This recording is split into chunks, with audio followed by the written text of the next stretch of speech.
You know what it feels like to lose somebody.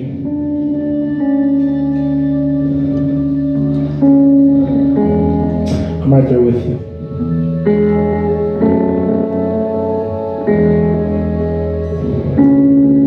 And I don't really claim to have some sort of secret to make life easier.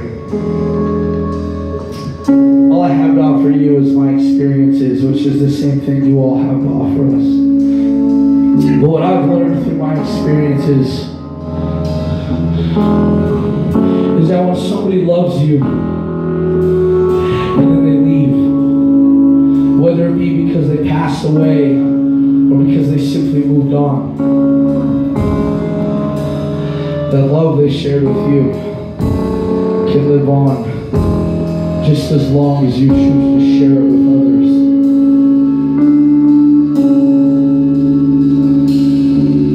That's what this song's about. It's called Car Crash. Thank you again.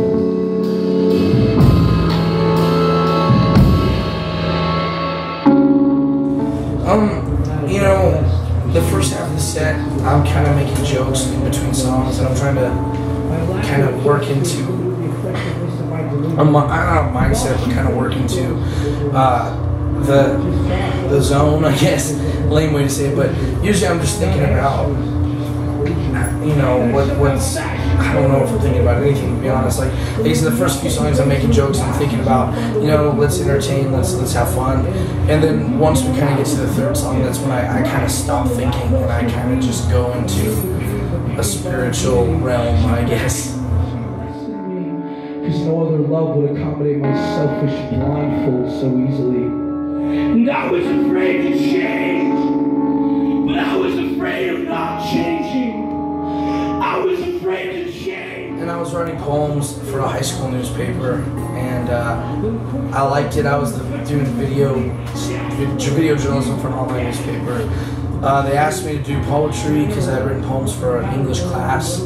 And so I started doing a poetry blog, and I had some friends who were like, dude, you should memorize a couple of those poems and go on stage in between the bands at our show. And so the first time I went up there and did spoken word in front of an audience, I was kind of like, okay, like this is cool. Like writing poems is fun, but reciting them is definitely my forte. If somehow I felt the strength to thank my God that I was a survivor, and that's when I heard the fate of the driver. 3 seconds later, closure. So for me, connecting with fans is literally what the band exists for, and I think my bandmates would probably agree that we're here. And even the word fans, you know what I mean, like connect with people, I should say. And for us, it's really why we're here. I mean, I wouldn't want to do this if I wasn't given the ability to connect with people, you know.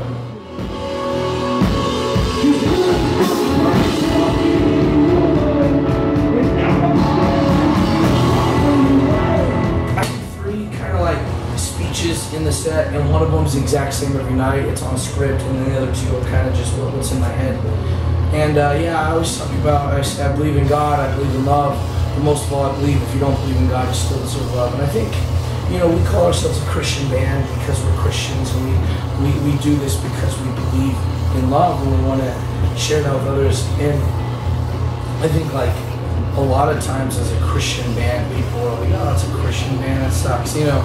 And so we kind of wanted to have a message where we could tell people, like, our goal here is not to convert you, our goal here is not to change your opinions, our goal is to share love. And that's all we're here to do, is just share love and talk about stories where we didn't feel love and we needed to. And that's what we're here for. As much as we do believe in God, as much as we do believe in Jesus and want to share that, our priority has no religious agenda to it.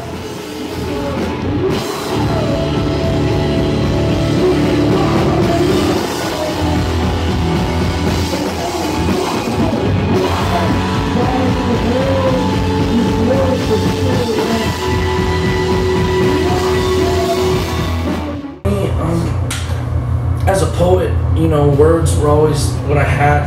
I wasn't good at sports. I didn't really enjoy those things, but I enjoyed writing.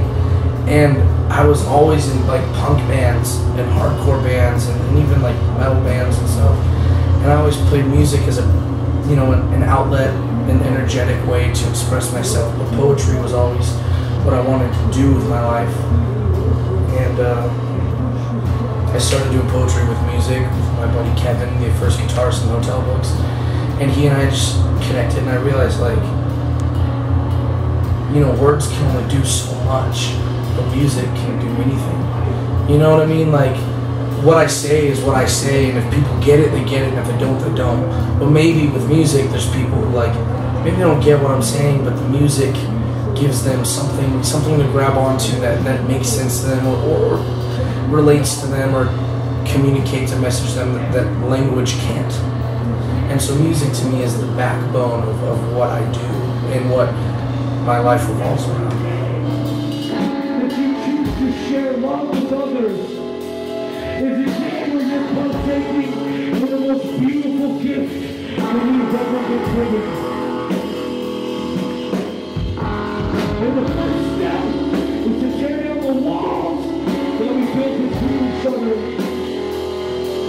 Because I can promise you this.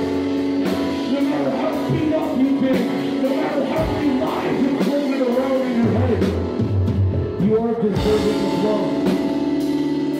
You just have to choose to accept it. So choose life and share love and run wild. Music is this weird, like, world where no matter who you are, you can connect to it in some sort of way. You don't have to be good at it to listen to it, you know? And I think that music is just such a calming way to understand a perspective that maybe you were never shown or taught. So for me, music is just the vessel in which I find peace. That's what I want.